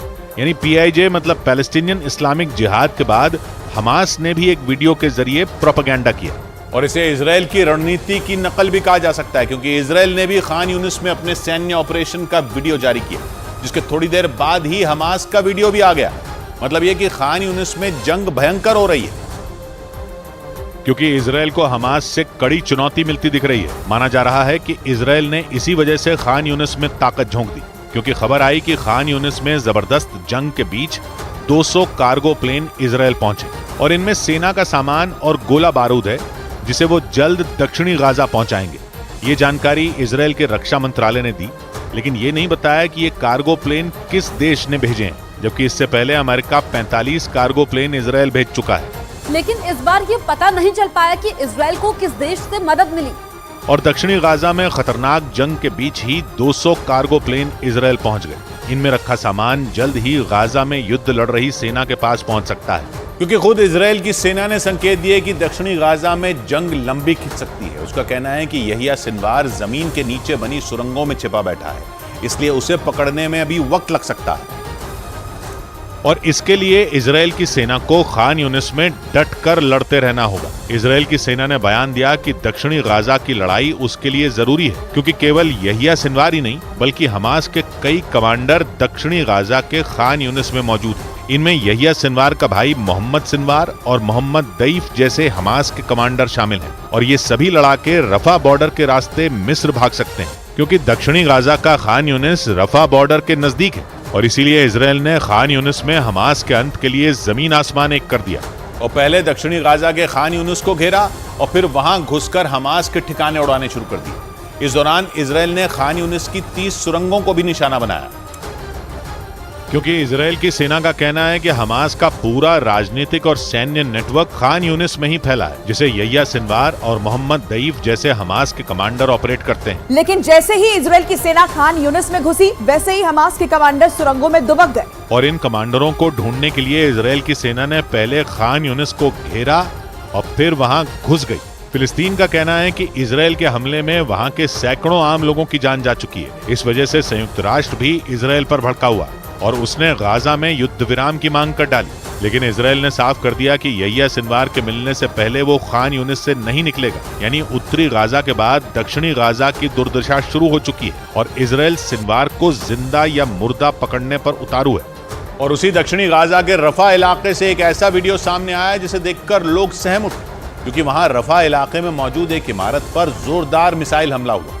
आरोप लगा कि इजराइल की सेना ने वहां रात के वक्त हमला किया और उसमें 9 लोगों की मौत हो गई, जिसकी वजह से वहां चीख पुकार मच गई। आरोप लगा कि इजराइल ने उस इमारत पर कुछ ही देर में ताबड़तोड़ 3 मिसाइलें गिराईं, जिसकी वजह से उसका अगला हिस्सा पूरी तरह तहस नहस हो गया और ऊपरी मंजिल पर भीषण आग लग गई। और दावा किया गया कि यह हमला उस वक्त हुआ जब उस 3 मंजिला इमारत में करीब 20 लोग मौजूद थे, जिनमें कई लोग मलबे में दब गए और उन्हें निकालने के लिए कुछ लोग इमारत के मलबे को हटाते नजर आए। वहां अंधेरा होने की वजह से कई लोग रोशनी के लिए मोबाइल की फ्लैशलाइट का इस्तेमाल करते दिखाई दिए। रेस्क्यू में जुटे लोग मलबे से निकाले गए लोगों को एम्बुलेंस की ओर ले जाते नजर आए। इसी बीच एक आदमी मलबे के ढेर से एक बच्चे को निकालकर बाहर लाता दिखाई दिया। उस बच्चे समेत सभी घायलों को इलाज के लिए अस्पताल पहुंचा दिया गया। गाजा के स्वास्थ्य मंत्रालय ने इजराइल पर रिहायशी इलाकों में हमले का आरोप लगाया और दावा किया कि इस हमले में 9 लोगों की मौत हो गई। उधर बड़ी खबर आई पुतिन की पश्चिम एशिया की यात्रा से जुड़ी। यूक्रेन जंग के साथ ही इजराइल और हमास की लड़ाई के बीच रूस के राष्ट्रपति पुतिन UAE और सऊदी अरब के दौरे पर पहुंच गए। इन दोनों देशों की धरती पर कदम रखने से पहले पुतिन ने पूरी दुनिया को अपनी ताकत दिखाने की कोशिश की। वो एक खास विमान से पश्चिम एशिया के दौरे पर पहुंचे। इस दौरान रूसी राष्ट्रपति ने अपने सबसे घातक फाइटर जेट सुखोई 35 के साथ यात्रा कर पूरी दुनिया के सामने अपनी ताकत का प्रदर्शन किया। रूस के ये लड़ाकू विमान पुतिन के विमान के साथ ही UAE और सऊदी अरब पहुंचे और इन फाइटर जेट ने पुतिन की यात्रा के दौरान साए की तरह उनकी सुरक्षा की। पुतिन की ये यात्रा ऐसे वक्त में हुई जब पश्चिम एशिया में इजराइल और हमास के बीच जंग छिड़ी है। और इसी बीच रूसी राष्ट्रपति पुतिन अपने घातक लड़ाकू विमानों को लेकर UAE और सऊदी अरब के दौरे पर पहुंच गए। पुतिन जिस खास विमान पर सवार थे उसके साथ ही रूस के सबसे घातक लड़ाकू विमान सुखोई 35 भी आसमान में गरज रहे थे। वो भी एक दो नहीं बल्कि 4 फाइटर जेट यानी 4 सुखोई 35 लड़ाकू विमानों की सुरक्षा में पुतिन का विमान यूएई और फिर सऊदी अरब पहुंचा। रूस के मीडिया के मुताबिक पुतिन का विमान राजधानी मॉस्को से कैस्पियन सागर होते हुए ईरान को पार कर यूएई पहुंचा और इस दौरान चारों सुखोई 35 विमान भी साए की तरह उसके साथ रहे। अमेरिका दावा करता है कि पश्चिम एशिया में उसके कई सैन्य ठिकाने हैं। यही नहीं, उस इलाके में अमेरिका के कई जंगी जहाज भी हर वक्त तैनात रहते हैं। अमेरिकी मीडिया के मुताबिक इसी वजह से पुतिन ने इतनी सुरक्षा बरती और वो अपने सबसे खतरनाक लड़ाकू विमानों को लेकर पश्चिम एशिया के दौरे पर गए। और अमेरिकी मीडिया का यह भी दावा है कि पुतिन ने इन लड़ाकू विमानों को दिखाकर पश्चिम एशिया के देशों को ललचाने की कोशिश की। अमेरिकी मीडिया के मुताबिक यूक्रेन युद्ध के बाद से रूसी हथियारों और उसके लड़ाकू विमानों की बिक्री में भारी गिरावट आई है और इसीलिए माना जा रहा है कि पुतिन ने पश्चिम एशिया के देशों के सामने अपने फाइटर जेट की नुमाइश की। रूस के मीडिया के मुताबिक पुतिन जिस खास विमान पर सवार थे वो और उसके साथ पहुंचे चारों सुखोई 35 लड़ाकू विमान खतरनाक मिसाइलों से लैस थे। कहा जा रहा है कि इन सभी विमानों पर हवा से हवा में मार करने वाली R-73 और R-77 मिसाइलें तैनात थी। खबरों के मुताबिक ये पहली बार हुआ जब पुतिन ने 4 फाइटर जेट के साथ किसी देश का दौरा किया। इस बीच अमेरिकी मीडिया का दावा है कि पुतिन ने अपने फाइटर जेट दिखाकर पश्चिम एशिया के देशों को ललचाने की कोशिश भी की ताकि वो रूस के लड़ाकू विमानों को खरीदने के बारे में सोच सकें। हालांकि यूएई अपनी सेना की जरूरतों को पूरा करने के लिए अमेरिका पर ज्यादा निर्भर है, लेकिन पिछले कुछ साल से रूस के साथ उसके कारोबारी रिश्ते लगातार बढ़ रहे हैं और इसी मकसद से पुतिन ने यूएई और सऊदी अरब का दौरा किया। आरोप है कि यूक्रेन जंग के बाद अमेरिका समेत यूरोप के कई देशों ने रूस को दुनिया से अलग थलग करने की कोशिश की। हालांकि वो अपने मकसद में कामयाब नहीं हो पाए। इस बात का सबूत उन तस्वीरों ने दिया जब पुतिन यूएई की राजधानी अबू धाबी पहुंचे। वहां के राष्ट्रपति मोहम्मद बिन जायद अल नहयान ने गर्मजोशी के साथ उनका स्वागत किया। इसके बाद दोनों देशों के बीच कई मुद्दों पर बातचीत हुई, साथ ही कई समझौतों पर करार भी हुआ। इसी तरह सऊदी अरब ने भी पुतिन के स्वागत में पलकें बिछा दी। राजधानी रियाद में सऊदी अरब के क्राउन प्रिंस मोहम्मद बिन सलमान के साथ ही पुतिन ने अहम बैठक की। खबर है कि इस दौरान रूसी राष्ट्रपति ने इन दोनों देशों के साथ तेल के मुद्दे पर भी चर्चा की। यूएई और सऊदी अरब की तरह ही रूस भी बड़े पैमाने पर तेल का उत्पादन करता है, लेकिन यूक्रेन जंग के बाद अमेरिका समेत यूरोप के कई देशों ने उस पर पाबंदियां लगा दी थी, जिसके बाद रूस की कई तेल कंपनियों ने यूएई और सऊदी अरब में अपना ज्यादातर कारोबार शिफ्ट कर दिया था। माना जा रहा है कि इसीलिए ये दोनों देश रूस के लिए काफी अहम हैं। और इसी वजह से पुतिन ने इन देशों के साथ अपने रिश्ते और मजबूत करने की कोशिश की। और माना जाता है कि यूक्रेन युद्ध के बाद अगर यूएई और सऊदी अरब ने तेल उत्पादन में कटौती जारी नहीं रखी होती तो रूस को बड़ा आर्थिक नुकसान हो सकता था। ऐसा इसलिए क्योंकि तेल उत्पादन बढ़ने से अंतर्राष्ट्रीय बाजार में इसके दाम घटने की संभावना बढ़ जाती है और ऐसे में रूस को सस्ते दामों पर तेल बेचना पड़ता, जिससे उसकी कमाई पर असर पड़ने का खतरा था। लेकिन कच्चे तेल की सबसे ज्यादा सप्लाई करने वाले सऊदी अरब ने तेल के उत्पादन में कटौती जारी रखकर रूस की मदद की। खबर है कि इसी मुद्दे को लेकर रूस इन दोनों देशों के साथ नजदीकियां बढ़ा रहा है। दावा है कि इसी वजह से पुतिन ने यूएई और सऊदी अरब का दौरा किया। हालांकि यूक्रेन के साथ युद्ध शुरू होने के बाद से पुतिन ने अपने विदेश दौरे कम कर दिए। उन्होंने हाल के महीनों में उन देशों की यात्रा की जो कभी सोवियत संघ का हिस्सा होते थे। इसके अलावा पुतिन ने अक्टूबर में चीन का भी दौरा किया था। लेकिन अमेरिकी मीडिया का आरोप है कि पुतिन ने इंटरनेशनल क्रिमिनल कोर्ट के डर से दूसरे देशों में जाना कम कर दिया, क्योंकि यूक्रेन में युद्ध अपराधों से जुड़े मामलों को लेकर उनके खिलाफ गिरफ्तारी वारंट है। इंटरनेशनल क्रिमिनल कोर्ट के नियम के तहत दुनिया के वो देश जो उससे जुड़े हैं, उन देशों में अगर पुतिन पहुंचे तो उन्हें गिरफ्तार भी किया जा सकता है। हालांकि यूएई और सऊदी अरब इंटरनेशनल क्रिमिनल कोर्ट के सदस्य नहीं है, लेकिन पुतिन ने जिस अंदाज में इन देशों का दौरा किया उसे पश्चिम एशिया में रूस का शक्ति प्रदर्शन माना जा रहा है। क्योंकि पुतिन ने ऐसे वक्त में पश्चिम एशिया का दौरा किया जब वहां इजरायल और हमास के बीच जंग छिड़ी हुई। इजरायल पर 7 अक्टूबर को हुए हमले के बाद से ही नेतन्याहू की सेना ने गाजा पट्टी में सैन्य अभियान चला रखा है और इसी जंग के बहाने अमेरिका पूरी तरह पश्चिम एशिया में अपनी पैठ बनाता दिख रहा है। उसने इजरायल की मदद के बहाने भूमध्य सागर से लेकर लाल सागर में अपने जंगी जहाज तक तैनात कर दिए। माना जा रहा है कि पुतिन पश्चिम एशिया में बढ़ते अमेरिकी दखल की काट भी ढूंढना चाहते हैं और इसी वजह से ईरान से नजदीकी रखने वाले पुतिन यूएई और सऊदी अरब भी पहुंच गए। कहा जा रहा है कि उन्होंने पश्चिम एशिया में मौजूद अमेरिका के सैन्य ठिकानों के ऊपर सुखोई लड़ाकू विमानों को उड़ाकर अपनी ताकत दिखाने की कोशिश की। और इस बीच अमेरिका ने ईरान और रूस के बीच बढ़ते सैन्य रिश्ते पर नाराजगी जताते हुए बड़ी चेतावनी दे दी। अमेरिका के मुताबिक रूस और ईरान का साथ आना पश्चिम एशिया और यूक्रेन दोनों के लिए बड़ा खतरा है। और इसके साथ ही अमेरिका ने एक बार फिर आरोप लगाया कि रूस न सिर्फ ईरान बल्कि इजराइल के दूसरे दुश्मनों की भी मदद कर रहा है। अमेरिकी रक्षा मंत्रालय के प्रवक्ता जॉन किर्बी के मुताबिक रूस ईरान के साथ साथ लेबनान के चरमपंथी संगठन हिजबुल्लाह को भी अपने हथियार दे रहा है। इससे पहले ये खबर सामने आ चुकी है कि रूस हिजबुल्लाह को अपना एयर डिफेंस सिस्टम भी दे चुका है। माना जा रहा है कि अमेरिका नहीं चाहता कि रूस पश्चिम एशिया में घुसकर उसके लिए खतरा बन जाए, क्योंकि उसे डर है कि अगर रूस की मदद से ईरान और उसके साथ खड़े चरमपंथी संगठन मजबूत हो गए तो वो इजराइल की मदद नहीं कर पाएगा, क्योंकि तब अमेरिका के लिए अपने सैन्य ठिकानों को बचा पाना भी मुश्किल हो जाएगा। वैसे भी 7 अक्टूबर के बाद से उसके सैन्य अड्डों पर हमलों की घटनाएं कई गुना बढ़ चुकी हैं। इस बीच अमेरिकी राष्ट्रपति बाइडेन ने रूस के खिलाफ लड़ाई में यूक्रेन के लिए एक और बड़ी सैन्य मदद का ऐलान कर दिया, जबकि 2 रोज पहले ही व्हाइट हाउस की बजट निदेशक ने चेतावनी दी थी कि यूक्रेन की मदद के लिए अमेरिका के पास पैसों की कमी हो रही है।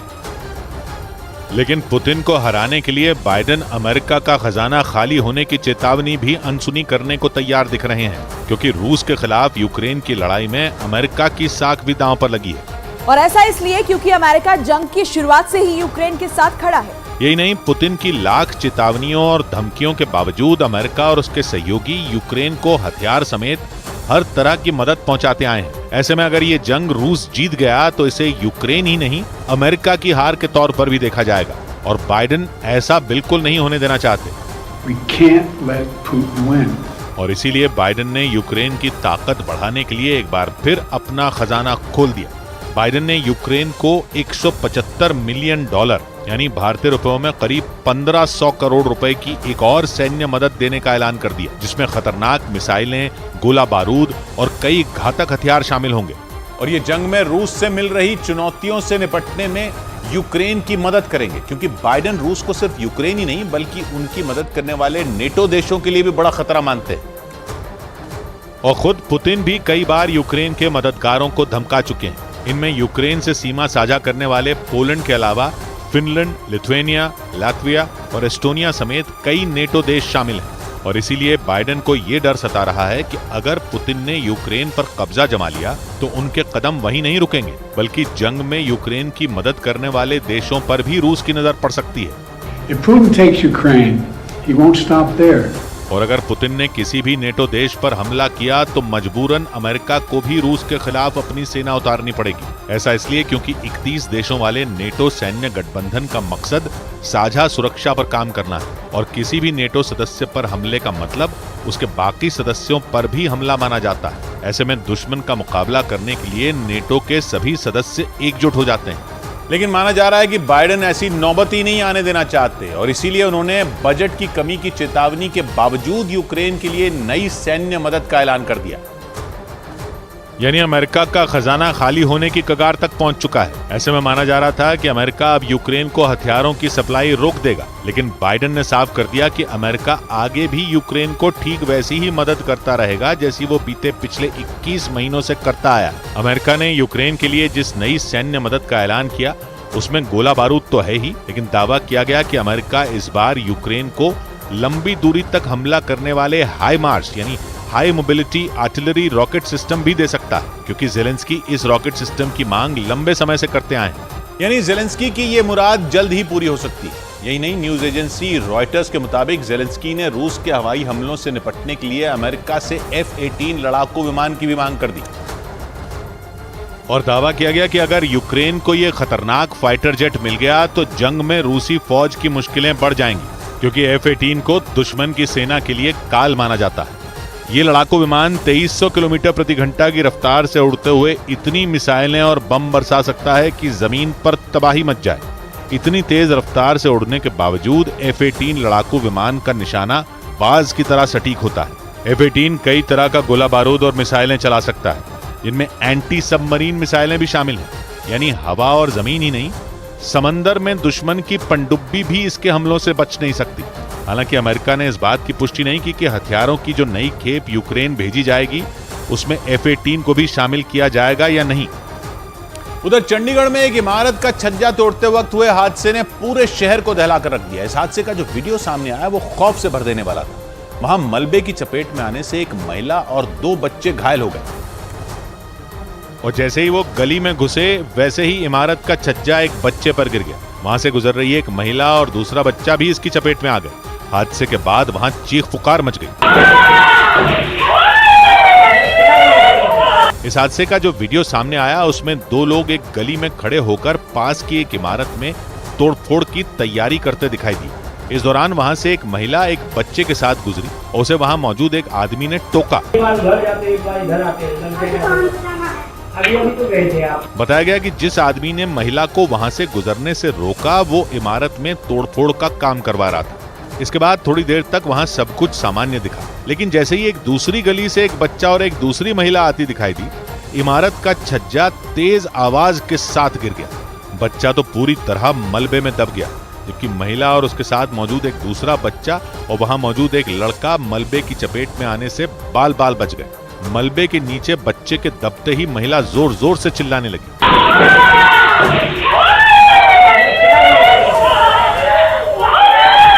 हालांकि वहां मौजूद उस आदमी ने तेजी से मलबे के नीचे दबे बच्चे को बाहर निकाल लिया और हादसे में घायल उस बच्चे को तुरंत अस्पताल ले जाया गया। इस मामले में प्रशासन ने भी कार्रवाई करते हुए उस मकान के मालिक और वहां काम करवा रहे ठेकेदार के खिलाफ मामला दर्ज कर लिया, क्योंकि जिस तरह से हादसा हुआ उसमें दोनों की लापरवाही होने का आरोप लगाया गया। बताया गया कि जिस जगह हादसा हुआ वहां पुरानी बिल्डिंग को गिराकर नई बिल्डिंग बनाने की तैयारी थी और इसी दौरान हादसा हो गया। हालांकि गनीमत इस बात की रही कि इतना भीषण हादसा होने के बाद भी बच्चे को गंभीर चोट नहीं आई।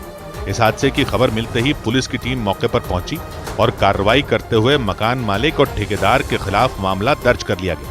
पुलिस के मुताबिक लापरवाही बरतने के आरोप में दोनों को गिरफ्तार भी कर लिया गया। बताया गया कि जिस मकान को तोड़ा जा रहा था उसके साथ ही गली भी निकलती है जो वहां रहने वाले लोगों के लिए आने जाने का रास्ता भी, लेकिन मकान की मरम्मत के दौरान गली को बंद नहीं किया गया था, जिसकी वजह से वो बच्चा हादसे की चपेट में आ गया।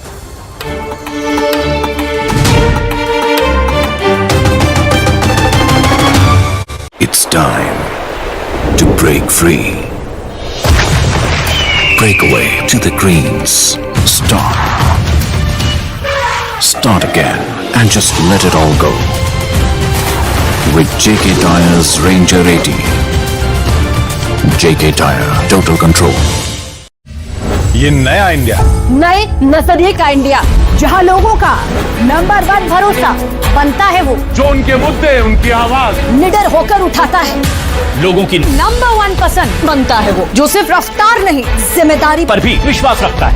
देश का नंबर 1 न्यूज चैनल बनता है वो जो देश हित और जनहित दोनों को सर्वोपरि समझता है। न्यूज़ 18 इंडिया, नए इंडिया का नया number 1 news channel. It's time to break free. Break away to the greens. Start again and just let it all go. With JK Tyre's Ranger 80. JK Tyre, total control. एक खबर आई UP के बरेली से, जहां बुर्का पहने दिख रहे एक आदमी के वीडियो ने दहशत एडवांस्ड प्योर वीटा से भरा विटामिन, क्योंकि वहां 9 महिलाओं की रहस्यमयी हत्याएं हो चुकी हैं और पहले से किसी साइको किलर के बेखौफ घूमने का दावा किया जा रहा है। अब तक उस हत्यारे तक तो पुलिस नहीं पहुंची है, लेकिन बुर्के वाले आदमी का वीडियो सामने आते ही एक बार फिर डर का माहौल बन गया। लोगों को डर है कि यह आदमी वही साइको किलर हो सकता है जो कई महिलाओं की हत्या कर चुका है और इसी वजह से वहां महिलाएं और बच्चियां दिन में भी घर से बाहर निकलने में डर रही हैं। सभी के मन में इस बात की दहशत बैठ गई है कि कहीं वो भी उस हत्यारे का शिकार ना हो जाए। बरेली के बारादरी थाना इलाके से सामने आए वीडियो की वजह से लोग खौफजदा हो गए और इस बात की आशंका जताने लगे कि बरेली की गलियों में कोई सीरियल किलर बुर्के में घूम रहा है, क्योंकि बारादरी थाना इलाके से जो सीसीटीवी वीडियो सामने आया उसमें एक बच्ची गली से गुजरती दिखी। वीडियो में पहले तो बच्ची गली से सामान्य तरीके से पैदल चलकर जाती दिखी, लेकिन 3-4 कदम चलने के बाद उस बच्ची की चाल अचानक बदल गई। बच्ची पहले ठिठकी और फिर तेजी से घर के दरवाजे की तरफ भागने लगी। पूरी ताकत के साथ भागते हुए वो घर के अंदर घुस गई और गेट को अंदर से बंद कर लिया। इसके चंद सेकंड बाद उसी गली में सामने की तरफ से एक महिला बहुत तेजी से आती दिखाई दी, जिसने काले रंग का बुर्का पहन रखा था। उसके हाथ में सफेद रंग का एक छोटा थैला भी दिखाई दिया। बुर्के वाली वो महिला तेज कदमों के साथ उस मकान के सामने से गुजरी जिसमें वो बच्ची घुसकर छिप गई थी। लेकिन उसी गली में लगे एक दूसरे सीसीटीवी कैमरे की रिकॉर्डिंग देखकर लोग दंग रह गए। बुर्के वाली वो महिला तेजी से उस मकान के सामने से गुजरते हुए गली के दूसरे छोर पर पहुंची, जहां उसने अपना बुर्का उतार दिया और उसकी सच्चाई सीसीटीवी कैमरे में रिकॉर्ड हो गई। दुकान के बाहर लगे सीसीटीवी कैमरे की रिकॉर्डिंग में दिखा कि काले रंग के बुर्के में अपनी पहचान छिपाए हुए 30 से 35 साल की उम्र का दिखने वाला एक आदमी था, जिसने काले रंग का कुर्ता और सफेद पैजामा पहन रखा था। यानी वो आदमी बुर्के में छिपकर उस गली में घूम रहा था जहां से वो बच्ची गुजर रही थी। वीडियो में बुर्के वाला वो शख्स जल्दबाजी में नजर आ रहा था। ऐसा लग रहा था मानो उसे इस बात का डर हो कि कहीं कोई उसे पकड़ न ले। सिर्फ 8 सेकंड में वो गली में घुसा, बुर्का उतारा और वहां से भागता दिखाई दिया। वही हाथ तक आके इन्होंने बुर्का उतार दिया। कैमरे में देख के आसपास कोई है तो नहीं। वीडियो में वो शख्स कुर्ते के ऊपर से ही कमर में सफेद रंग का गमछा बांधे हुए नजर आया। गली में बुर्के वाले शख्स को देखकर वो बच्ची बुरी तरह दहशत में आ गई। घर में आके बच्ची ने हमें बताया कि उसने उधर जाके अपना बुर्का भी उतारा एकदम, और बच्ची बहुत घबराई भी थी, सहम गई थी। हालांकि बुर्के वाला ये शख्स कौन है, गली में कुर्ता और पजामे के ऊपर बुर्का पहनकर घूमने का उसका मकसद क्या था, इसकी सही जानकारी नहीं मिल सकी। लेकिन इस वीडियो ने बरेली समेत आसपास के जिलों में दहशत फैला दी, क्योंकि वीडियो देखने के बाद बरेली में लोग बुर्के वाले शख्स से बुरी तरह डरे हुए हैं। बीते 6 महीनों से बरेली जिले में एक के बाद एक 9 महिलाओं की एक ही तरीके से हत्या हो चुकी है। पुलिस ने कुछ हत्याओं को सुलझा लेने का दावा तो किया, तो कुछ महिलाओं की हत्या के सुराग नहीं मिले। और इसी वजह से बरेली समेत उसके आसपास के जिलों में महिलाओं के सीरियल किलर का खौफ फैला हुआ। 26 नवंबर को भी खेतों में एक महिला का शव मिलने से सनसनी फैल गई थी। उस महिला की साड़ी उसके गले में लिपटी हुई थी और सिर और नाक से खून आ रहा था। पोस्टमार्टम में सामने आया कि महिला की मौत गला दबाने से हुई थी। परिवार वालों ने बताया कि दोपहर के वक्त वो महिला पशुओं का चारा लाने के लिए खेत में गई थी। खबरों के मुताबिक बरेली में 6 महीनों के अंदर महिलाओं की हत्या का ये 9वां मामला था। और हैरानी की बात यह कि ये सभी हत्याएं एक ही तरह के पैटर्न यानी एक ही तरीके से हुई। सभी का गला दबाकर हत्या की गई, जिसके लिए साड़ी या दुपट्टे जैसे कपड़ों का इस्तेमाल किया गया। पोस्टमार्टम रिपोर्ट में भी सभी की गर्दन पर चोट के निशान मिले थे। और इसी वजह से खौफ के साए में जी रहे बरेली के लोगों को लगता है कि सभी हत्याओं के पीछे किसी सनकी सीरियल किलर का हाथ है, जो सुनसान जगहों पर महिलाओं को उनके ही दुपट्टे या साड़ी का फंदा बनाकर गला घोंटकर मार रहा है। और इसी वजह से लोग आशंका जता रहे हैं कि कोई सीरियल किलर है जो एक ही तरीके से महिलाओं को बेरहमी से मौत के घाट उतार रहा है। या तो ये कोई साइको अपराधी है जो गुप्त रूप से अपराध करना चाह रहा है, या साइको किलर भी हो सकता है। पुलिस सूत्रों के मुताबिक मर्डर वाली कुछ जगहों से टूटी हुई चूड़ियां, महिलाओं के कपड़े और सजने संवरने का सामान मिला था। 6 महीनों में 9 हत्याएं होने की वजह से पुलिस विभाग के हाथ पांव फूल गए। पुलिस ने दावा किया कि 9 में 3 महिलाओं की हत्या के मामले को सुलझा लिया गया, लेकिन 6 महिलाओं की हत्या की गुत्थी सीरियल किलर के इर्द गिर्द ही घूम रही है। और बरेली के 250 से ज्यादा गांवों में उस सीरियल किलर का खौफ है। उन 250 गांवों की महिलाएं अकेली घर से बाहर निकलने से डरने लगी। लोग बच्चों को स्कूल भेजने से भी कतराने लगे। हालांकि 6 महीनों में जिन 9 महिलाओं की मौत हुई, उनकी उम्र 45 से 65 साल के बीच है। लेकिन बरेली के बारादरी थाना इलाके से सामने आए सीसीटीवी वीडियो में बुर्के में छिपा शख्स एक छोटी बच्ची की तरफ आगे बढ़ता दिखा। इसी वजह से लोगों में दहशत और ज्यादा बढ़ गई। अब बहुत डर लगता है। अब हमने घर से बाहर निकलना भी छोड़ दिया है। स्कूल जाने के लिए पापा के साथ जाते हैं और अब मैं बाहर भी नहीं निकलती। बरेली के शाही और शीशगढ़ थाना इलाके में जून से लेकर अब तक जिन महिलाओं की हत्या हुई, उनके परिवार वालों का दावा है कि उनकी किसी से कोई दुश्मनी नहीं थी। यानी कोई ऐसा है जो बिना किसी दुश्मनी के 45 से 65 साल की उम्र की महिलाओं को निशाना बना रहा है। परिवार वालों के मुताबिक सभी महिलाओं का शव गांव के आसपास सुनसान इलाकों या खेतों में मिला था। बरेली में सीरियल मर्डर से लखनऊ तक हड़कंप मच गया।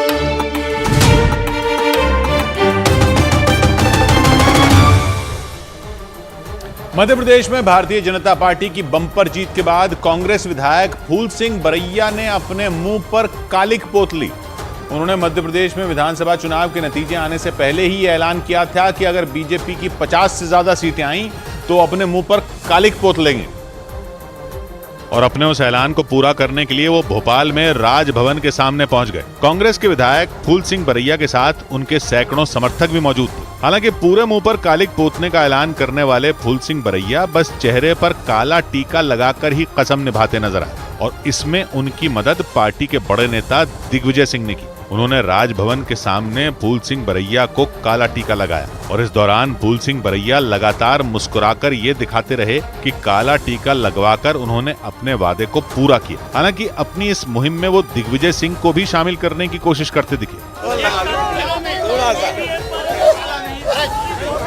लेकिन दिग्विजय सिंह ने फूल सिंह बरैया को ऐसा करने से रोक दिया और हल्के फुल्के अंदाज में बरैया के काला टीका लगवाने पर चुटकी ली। का मुंह काला नहीं हुआ है, उनको तो टीका लगा है कि नजर न लगे उनको। इस दौरान राजभवन के सामने जुटे फूल सिंह बरैया के समर्थक जोरदार नारेबाजी करते दिखे और ऐसा लगा मानो मुंह पर कालिक पोतकर फूल सिंह बरैया ने बहुत बड़ी उपलब्धि हासिल कर ली हो। यानी मुंह पर कालिक पुतवाने को भी कांग्रेस विधायक फूल सिंह बरैया ने एक इवेंट बना दिया और सैकड़ों कमरों के सामने हजारों समर्थकों के साथ राजभवन के सामने काला टीका लगवाया। काला टीका लगवाने से पहले बाकायदा एक पैदल मार्च निकाला गया, जमकर फोटो सेशन हुआ और जिंदाबाद के नारे लगे। संविधान के सम्मान में फूल सिंह बरैया पर कालिक पोतने के दौरान उनके समर्थकों ने ईवीएम पर भी जमकर भड़ास निकाली। फूल सिंह बरैया दतिया जिले की भंडेरा सीट से कांग्रेस के विधायक हैं। इस बार के विधानसभा चुनाव में उन्होंने जीत दर्ज की। हालांकि अपनी जीत के बाद भी वो लगातार ईवीएम में गड़बड़ी का आरोप बीजेपी पर लगा रहे हैं। और इसी कड़ी में भोपाल में राजभवन के सामने चुनावी प्रक्रिया से ईवीएम को हटाने की मांग करते हुए नारे लगाए। कांग्रेस विधायक फूल सिंह बरैया के समर्थक ईवीएम के खिलाफ हाथों में पोस्टर बैनर लेकर पहुंचे थे। खुद फूल सिंह बरैया ने ईवीएम के पोस्टर पर कालिक पोती और अपने इस कदम को संविधान को बचाने वाला बताया। ईवीएम का काला मुंह कर रहे हैं हम लोग, ईवीएम का मुंह काला हो रहा है, ईवीएम का मुंह काला। कांग्रेस विधायक फूल सिंह बरैया का आरोप है कि मध्य प्रदेश के चुनाव में बीजेपी ने ईवीएम में गड़बड़ी करके जीत दर्ज की। बीजेपी को नहीं मिले हैं, ईवीएम ने दिलवाए। मध्य प्रदेश के चुनाव के बाद नतीजों से पहले फूल सिंह बरैया ने दावा किया था कि भारतीय जनता पार्टी 50 सीटों का आंकड़ा भी नहीं छू पाएगी। उन्होंने कसम खाई थी कि अगर बीजेपी को 50 सीटें मिल गईं तो वो अपना मुंह काला करा लेंगे। 2023 के चुनाव में अगर भारतीय जनता पार्टी 50 विधायक भी जीत जाएगी, फूल सिंह बरैया राजभवन के सामने अपने हाथों से अपना मुंह काला कर लेगा। हालांकि मध्य प्रदेश के चुनाव में बीजेपी ने बाजी पलटते हुए 163 सीटों पर बम्पर जीत दर्ज कर ली, लेकिन नतीजे आते ही मध्य प्रदेश कांग्रेस के कई बड़े नेताओं ने ईवीएम में गड़बड़ी का आरोप लगाना शुरू कर दिया। लेकिन कांग्रेस विधायक फूल सिंह बरैया के एक समर्थक तो उनसे भी 2 कदम आगे निकल गए। ग्वालियर में योगेश दंडोतिया नाम के कांग्रेस नेता ने एक रोज पहले अपने पूरे मुंह पर कालिक पोत ली और यह आरोप लगाया कि ईवीएम में गड़बड़ी करने वाली बीजेपी जानबूझकर फूल सिंह बरैया को मुंह काला करने के लिए उकसा रही। उनने कुछ बोल दिया है, उनको मुंह काला करने के लिए लोग फोन लगा रहे हैं कि आपने ऐसा ऐसा बोला था।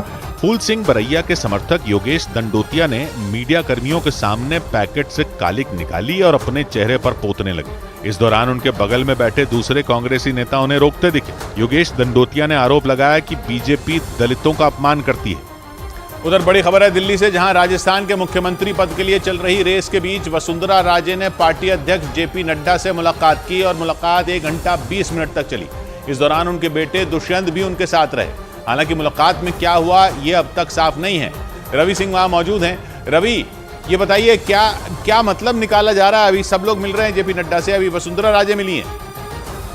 जैसे तीनों राज्यों में जीत के बाद लगातार जो नेता हैं वो मिल रहे हैं, चाहे वो बीजेपी अध्यक्ष जेपी नड्डा, अमित शाह या फिर प्रधानमंत्री। लेकिन सबसे ज्यादा चर्चा वसुंधरा राजे और राजस्थान को लेकर रही है और अब से थोड़ी देर पहले ही वसुंधरा राजे जेपी नड्डा से मिलकर गई हैं। हालांकि कल ही से वो दिल्ली आई थी। इस दौरान मुलाकात लगातार चल रही है और ये कौन मुख्यमंत्री होगा इसको लेकर अभी भी अटकलें जारी है।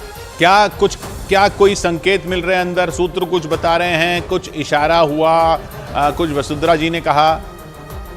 बात करने की बहुत ज्यादा कोशिश की गई है। वसुंधरा राजे के साथ में उनके बेटे दुष्यंत भी थे। हालांकि जयपुर में एक दिन पहले ही इस तरीके से तस्वीरें आई थी और खबरें भी आई थी कि उनके समर्थन में कई विधायक सामने आए थे और यही वजह है कि अब बीजेपी के अंदर कोशिश है कि वसुंधरा राजे को मनाया जाए और मुख्यमंत्री को लेकर कौन अभी चेहरा होगा या मुख्यमंत्री की कुर्सी किसको मिलेगी, इसको लेकर अभी माथापच्ची ही चल रही है।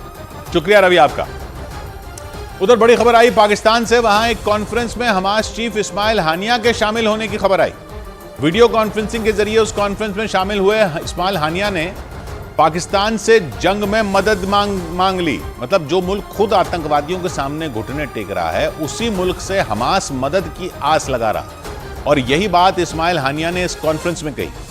हमास के मुखिया ने इस्लाम की रक्षा के नाम पर मुस्लिम देशों से एकजुट होने की अपील की और अपने भाषण में उसने पाकिस्तान की तारीफों के पुल बांधने में कोई कसर नहीं छोड़ी। यानी एक कट्टरपंथी संगठन हमास ने आतंकियों को पालने वाले मुल्क पाकिस्तान की तारीफ में कोई कसर नहीं छोड़ी। उसने आतंक की आग में जल रहे पाकिस्तान को मुजाहिदों की धरती कह दी। जिहाद के नाम पर हथियार उठाने वालों को मुजाहिद कहा जाता है और हमास चीफ ने पाकिस्तान को मुजाहिदों की धरती कहकर उसे आतंकिस्तान का सर्टिफिकेट दे दिया। मदद के लिए पाकिस्तान की तारीफ की ऐसी मजबूरी कि इस्माइल हानिया ने पाकिस्तान को बहादुर तक कह दिया। इतना ही नहीं, वो ये तक कहने से नहीं चुके कि अगर पाकिस्तान हमास के साथ आ जाए तो इजराइल के हमलों को रोका जा सकता है।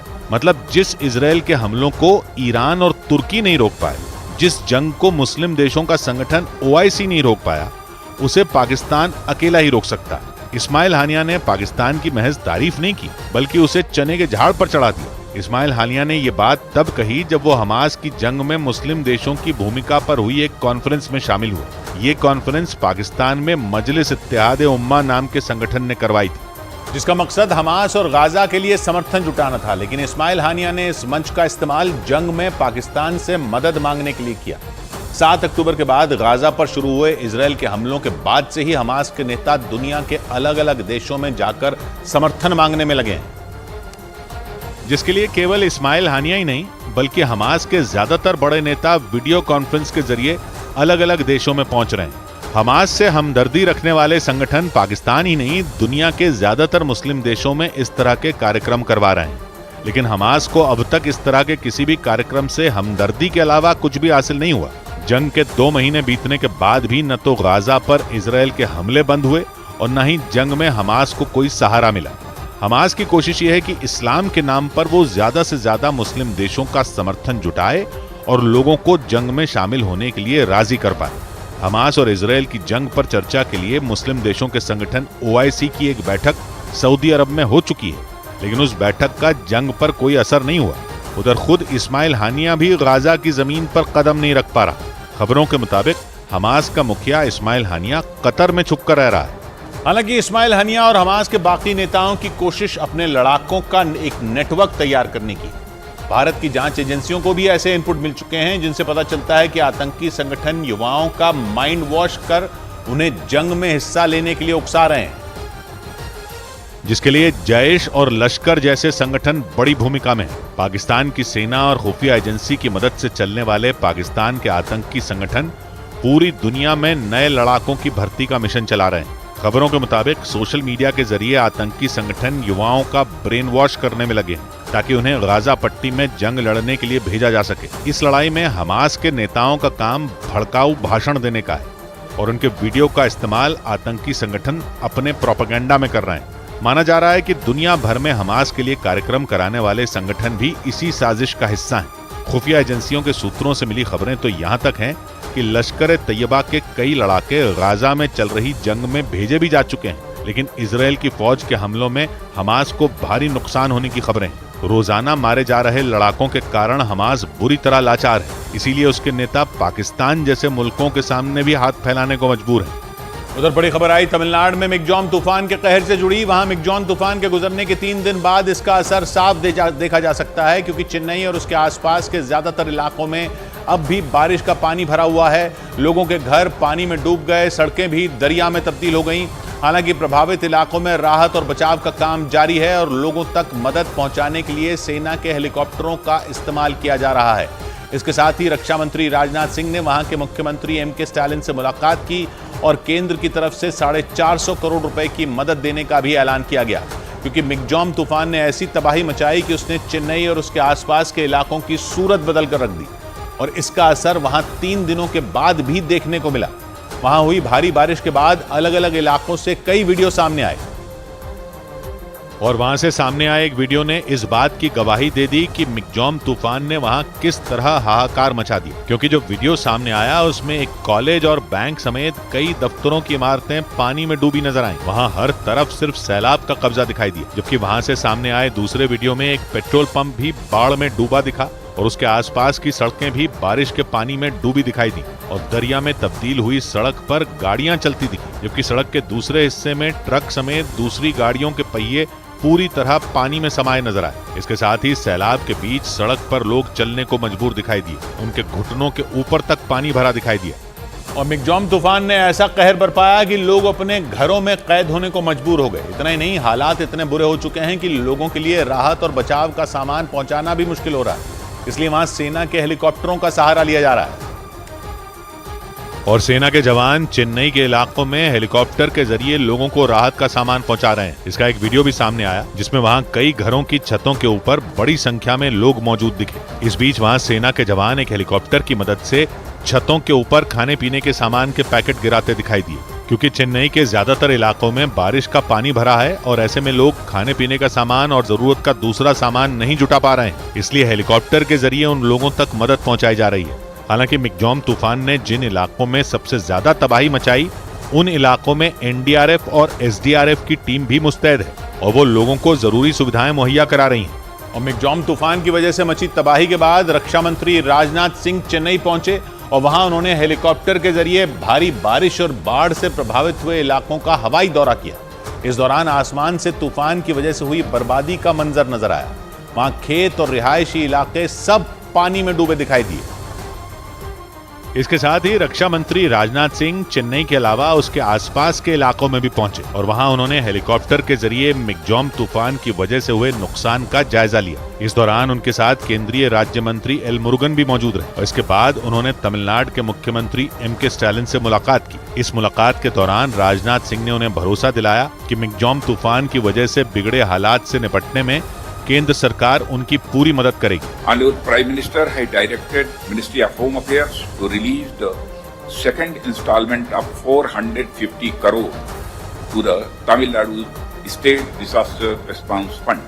मिग्जॉम तूफान की वजह से हुए नुकसान से उबरने और राहत के लिए मुख्यमंत्री एमके स्टालिन ने केंद्र सरकार से मदद मांगी थी, इसलिए आर्थिक सहायता की दूसरी किस्त भी वक्त से पहले जारी कर दी गई। इससे पहले केंद्र ने आर्थिक सहायता के लिए पहली किस्त जारी की थी। मिग्जॉम तूफान 4 दिसंबर को तमिलनाडु से टकराया था, जिसने वहां तबाही मचा दी थी। इधर भारतीय शेयर बाजार में पिछले 7 दिन की तेजी के बाद गिरावट दर्ज की गई। इस दौरान सेंसेक्स 132 अंक गिरकर बंद हुआ। हालांकि इस दौरान बैंक, फार्मा और ऑटो सेक्टर के शेयरों में तेजी रही, लेकिन एफएमसीजी, कैपिटल गुड्स, आईटी और मेटल सेक्टर के शेयरों में बिकवाली दिखी गई, जिससे बॉम्बे स्टॉक एक्सचेंज का सेंसेक्स 137 अंक गिरकर 69,521 पर बंद हुआ, जबकि निफ्टी 36 अंकों की गिरावट के साथ 20,901 के स्तर पर पहुंच गया। और शेयर बाजार की खबर तो आपको कई जगह मिल जाएगी, लेकिन शेयर बाजार का एक्सपर्ट आपको बनाएगा सिर्फ मनी कंट्रोल प्रो। आपकी तलवार को धोखा हुआ, आपकी तलवार को धोखा हुआ या मेरी दस्तार को धोखा हुआ।